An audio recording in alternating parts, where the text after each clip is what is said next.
Hello everyone, today in this video I will teach you how you can clear your YouTube cache on your iPhone.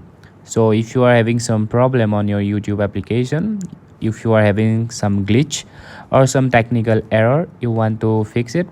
So for that you are trying to clear your cache and you are not able to. So let me show you guys how you can clear your cache. So for that you need to open your settings on your iPhone. And from here you need to scroll down and find this option called general. And now again you need to scroll down and you see this option iPhone storage. You need to tap here once, and from here you will need to find the YouTube application. So here it is, tap here once, and now you see this option called offload app.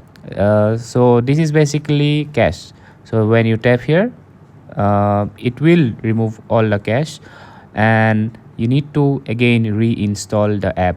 Don't worry, you don't need to log into your account twice. It will automatically reinstall and your old data will recover, so you don't have to worry about logging in again on your YouTube application. So yeah, that's how you clear your YouTube cache.